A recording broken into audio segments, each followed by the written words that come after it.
మొదటికే మోసం తెలుగు కథ. ఒక అడవిలో సింహం, చిరుతపులి కలిసిమెలిసి ఉండేవి.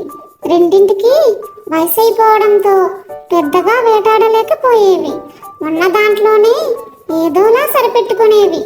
ఒకసారి వారం రోజుల పాటు తినడానికి ఏమీ దొరకలేదు. ఆకలితో నకనకలాడిపోయాయి. అదే సమయంలో వాటికో జింక పిల్ల కనిపించింది. అప్పుడు సింహం, మిత్రమా, మనం ఎవరికి వారే వేటాడుతుంటే జంతువులు పారిపోతున్నాయి. ఈసారి ఇద్దరం కలిసే చెరో వైపు నుంచి దాడి చేద్దాం అని చెప్పింది. దానికి చిరుతపులి సరేనంది. రెండూ కలిసి తెలివిగా వేటాడడంతో జింకపిల్ల దొరికిపోయింది. దాంతో వాటి సంతోషానికి అవధులు లేవు.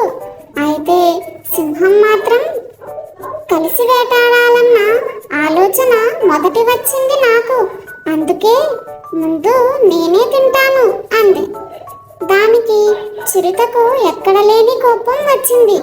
దాంతో అక్కడ ఉన్నదే చిన్న జింక పిల్ల, ముందు నువ్వు తినేస్తే మొత్తం తినేస్తావు, ఇద్దరం కలిసే వేటాడాం, కలిసే తిందాం అని చెప్పింది. దానికి సింహం ఒప్పుకోలేదు. మాటా పెరిగింది. అసలు నీకు వాటానే ఇవ్వను, మొత్తం నేనే తింటా పో అని ఉరిమింది చిరుత. ఈ గొడవంతా చెట్టు చాటు నుంచి ఓ నక్క గమనించసాగింది. అసలే వృద్ధాప్యం, ఆ పైన ఆకలితో అలమటిస్తున్న ఆ రెండు ఎక్కువసేపు పోట్లాడుకోలేవన్న విషయం దానికి అర్థమైంది. గొడవ పడి సింహం, చిరుత అలసిపోయి కూలబడ్డాయి. అదే అదననుకున్న నక్క గబాలున జింక పిల్లను లాక్కుని పారిపోయింది. అయ్యో, కలిసి పంచుకోకుండా గొడవపడి ఆహారాన్ని పోగొట్టుకున్నామే అని బాధపడ్డాయి సింహం, చిరుతపులులు.